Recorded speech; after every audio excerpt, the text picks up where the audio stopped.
یہ وقت بدلتا رہا، یہ دور تبدیل ہوتا رہا، لوگوں نے اپنی بادشاہیاں قائم کرنے کے لیے بڑے بڑے قتل کیے، ہلاکو خان نے انسانی کھوپڑیوں کے مینار بنائے، لوگوں نے بڑے بڑے ظلم کیے، جبر کیے، خوف اور ہراس پھیلایا، اپنے اقتدار پکے کرنے کے لیے بڑے بڑے جبر کیے۔ پھر کیا ہوا؟ ایسی ایسی بیماریاں لگی جن کے علاج ہی کوئی نہیں تھے دنیا میں، بھری ہوئی تجوریاں، پیسے باہر گر رہے ہیں، پر ڈاکٹر کہہ رہا ہے تیرا مرض ہی وہ ہے جس کا علاج ہی کوئی نہیں۔ اللہ تبارک و تعالیٰ کے قانون سے جب لوگ ٹکراتے ہیں پھر پاش پاش ہو جاتے ہیں۔ وقت گزرا، ٹائم یزید کا آیا،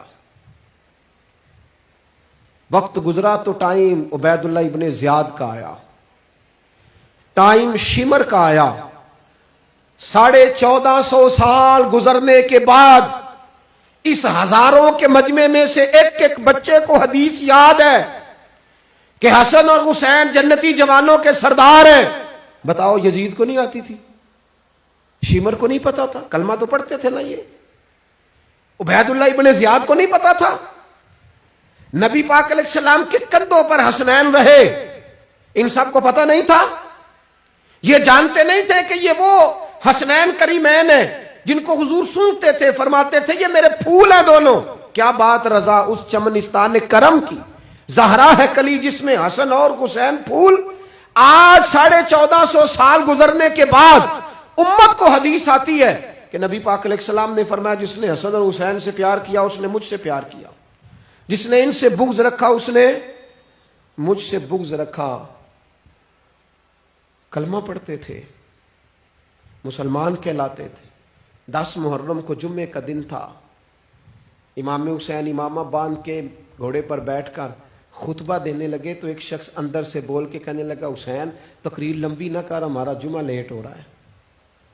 بلے و نمازیوں، سامنے وہ شخصیت کھڑی ہے جس پر ابھی درود پڑھیں گے نماز میں، اللہم صلی علی محمد وعلی، ابھی درود پڑھیں گے حسین ابن علی پر، ابھی شہید کر کے ابھی درود پڑھیں گے، وہ سامنے کھڑے۔ اور امام حسین کا ایک جملہ تاریخ نے یوں لکھا ہے کہ شاید ریت کے ذرے بھی تڑپ گئے۔ امام علی مقام فرمانے لگے مجھے غور سے دیکھو، تمہیں پتہ ہے میں کون ہوں؟ تم جانتے ہو میں کون ہوں؟ نبی پاک نے فرمایا تھا یہ حسن اور حسین میرے بیٹے ہیں کیونکہ میری بیٹی کے بیٹے۔ تمہیں پتہ ہے میں کون ہوں؟ سامنے امام حسین کھڑے، فرمایا مجھے جانتے ہو؟ اور امام علی مقام فرمانے لگے میں تمہارے نبی کا نواسا ہوں، اور آج کے بعد تمہیں کسی نبی کا کوئی نواسا نہیں ملے گا، کیونکہ نبی پاک آخری نبی ہیں، اور جب حضور کے بعد کوئی نبی نہیں آئے گا تو کسی نبی کی اولاد کیسے ہوگی؟ تمہیں آج کے بعد کسی نبی کے نواسے کی زیارت نہیں ملے گی۔ میں کیسے آپ سے یہ بات آپ کو عرض کروں کہ سامنے حسین ابن علی بھی ہوں تو لوگ نفس کی خواہشیں پوری کرتے ہیں، لوگ اپنی کرسیاں پکی کرتے ہیں، لوگ گورنریاں پکی کرتے رہے، لوگ گڈ بک میں جانے کے لیے ایک دوسرے کو شاباشیاں دیتے رہے، جشن ہوتا رہا۔ سب سے پہلے ایک شخص نے امام حسین کا قافلہ روکا تھا، اس کا نام ہور بن یزید تھا، سب سے پہلے اس نے روکا تھا، وہ ایک لشکر کا سپہ سالار تھا۔ جب امام حسین رضی اللہ تعالیٰ عنہ نے خطبہ پڑھا نا تو ہور یزیدی فوج میں تھا، واپس گیا اور عبید اللہ ابن زیاد سے جا کے کہنے لگا، یا جو بھی وہاں لوگ موجود تھے یزیدی فوج کے، ان سے کہنے لگا تم نے تو کہا تھا کہ صرف راستہ روکنا ہے، تم نے تو کہا تھا کہ صرف ان سے کچھ منوانا ہے، تم نے تو جب مجھے بھیجا تھا تو کہا تھا کہ بعد تھوڑے معاملات ہیں، اوہ سچ بتاؤ نبی کے نواسے کو شہید کرو گے؟ تم نے تلواریں نکال لی ہیں، نیزے نکال لیے ہیں، تیر نکل آئے ہیں، تیاری مکمل ہے، مجھے سچ بچاؤ، کیا حسین ابن علی کی گردن پر خنجر چلانے لگے ہو؟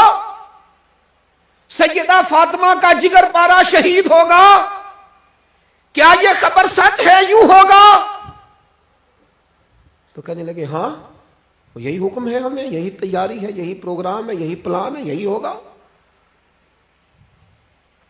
کہنے لگا میں اور آپ تو مدینے والے رسول کا کلمہ پڑھتے ہیں، تو کیا محبوب کے نواسے کو ذبح کرو گے؟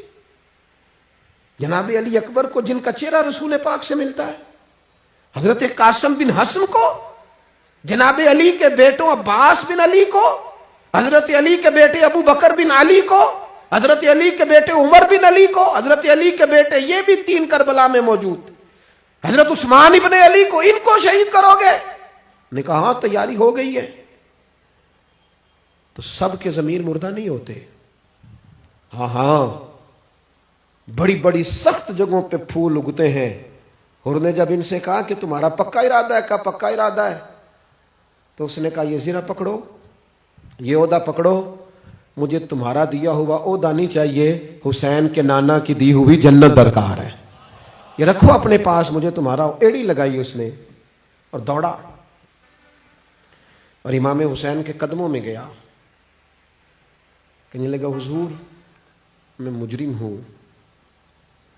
میں خطا کار ہوں، میں نے سب سے پہلے آپ کو روکا تھا، اور مجھے قسم ہے اللہ کی میں جانتا نہیں تھا ان کا ارادہ کیا ہے، حضور بھول گیا،